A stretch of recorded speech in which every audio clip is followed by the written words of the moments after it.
নমস্কার বন্ধুরা, SR village কুকিংয়ে আপনাদের সবাইকে অনেক অনেক স্বাগত জানাই। আজকে নতুন একটা রেসিপি আপনাদের সঙ্গে শেয়ার করব। এঁচোড় আমরা অনেক রকমভাবেই খাই, কিন্তু খাসির মাংসের চর্বি দিয়ে যদি এঁচোড় রান্না করে খাওয়া যায় তার স্বাদটা লাগে একদম খাসির মাংসের মতোই। তো আজকের রেসিপিটার নাম হচ্ছে খাসির চর্বি দিয়ে এঁচোড় কষা। তো চলুন রেসিপিটা শুরু করি।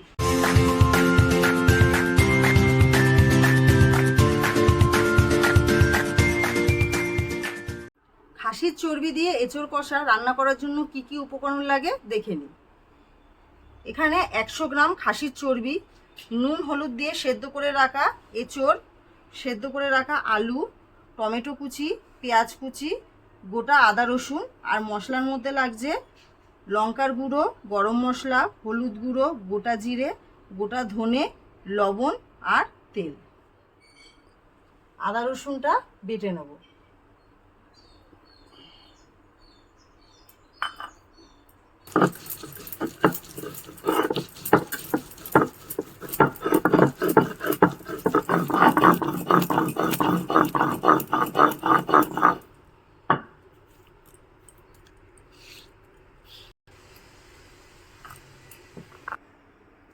এবার গোটা ধনে আর গোটা জিরে বেটে নেব।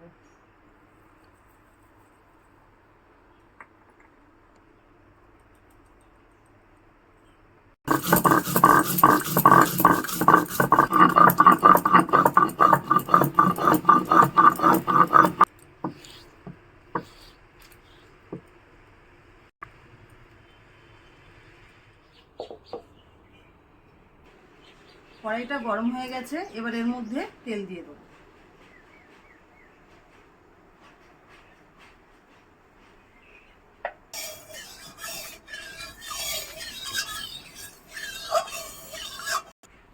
এবার এর মধ্যে গোটা জিরে ফোড়ন দিয়ে দিচ্ছি।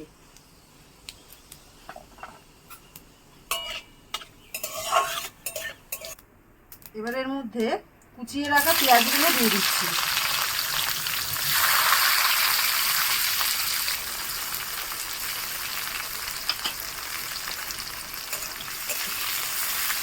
পেঁয়াজটা লাল লাল করে ভেজে নেব। পেঁয়াজটা হালকা লাল লাল ভাজা হয়ে গেছে, এবার এর মধ্যে আদা রসুন বাটাটা দিয়ে দেবো।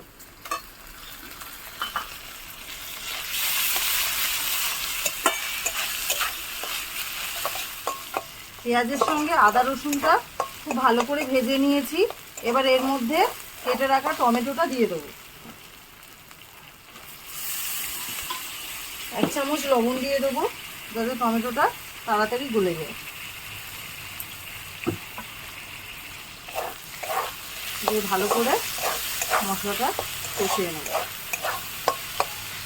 টমেটোগুলো প্রায় গলে গেছে, এবার এর মধ্যে হলুদ গুঁড়ো, লঙ্কার গুঁড়ো দিয়ে দেবো।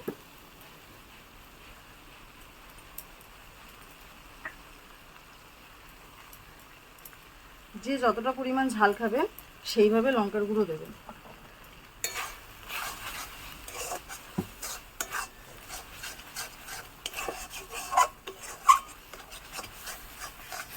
এবার এর মধ্যে যে গোটা জিরে আর গোটা ধনে বেটে রেখেছিলাম সেই বাটা মশলাটা দিয়ে দেবো। দিয়ে খুব ভালো করে মশলাটা কষিয়ে নেব যতক্ষণ না মশলা থেকে তেল ছাড়ছে।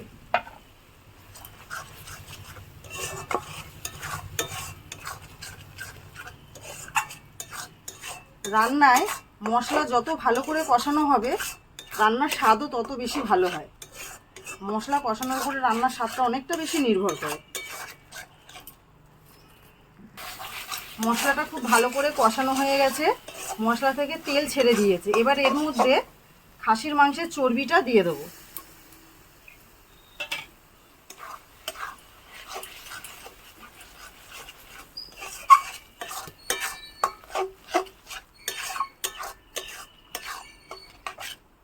দেখুন বন্ধুরা, চর্বিগুলো গলে একদম মশলার সঙ্গে মিশে গেছে। এবার এর মধ্যে সেদ্ধ করে রাখা এঁচোড় আর সেদ্ধ করে রাখা আলুটা দিয়ে দেবো। দিয়ে মশলার সঙ্গে খুব ভালো করে কষিয়ে নেব।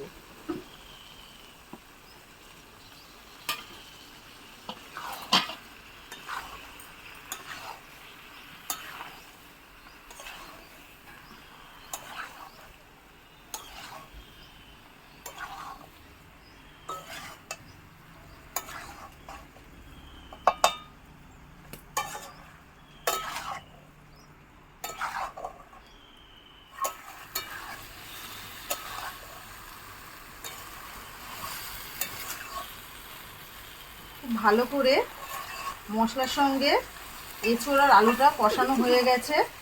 এবার এর মধ্যে অল্প করে জল দিয়ে দেবো, যেহেতু এঁচোড়টাও সেদ্ধ করা, আলুটাও সেদ্ধ করা, অল্প পরিমাণে জল দিয়ে দিলাম।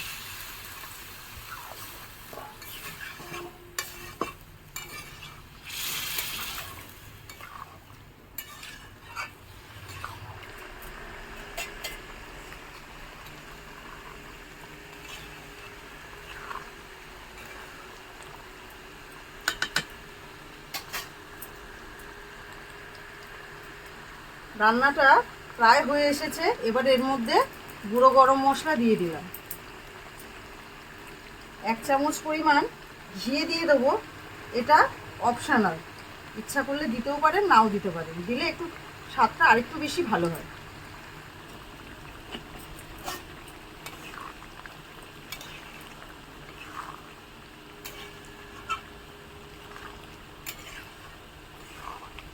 খাসির চর্বি দিয়ে এঁচোড় কষা একদম রেডি।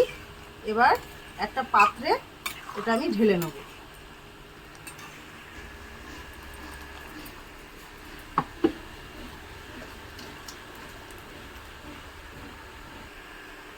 এবার গরম গরম ভাতের সাথে গরম গরম এঁচোড় কষা পরিবেশন করব।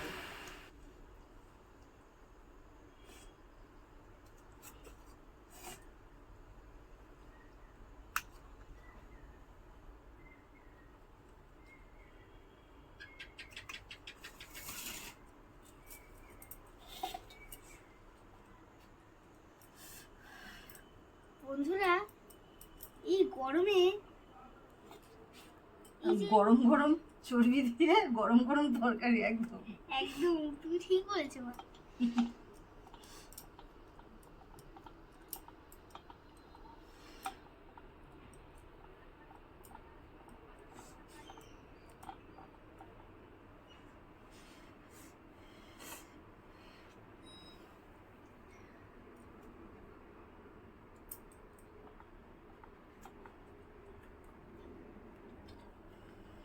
এই চর্বি, এটাই তো খাওয়ার আসল মজা।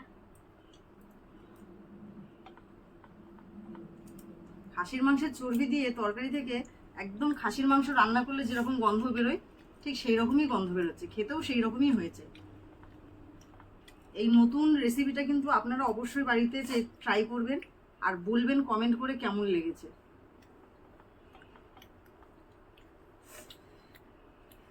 রেসিপিটা কিন্তু খুব দারুণ হয়েছে, অসাধারণ।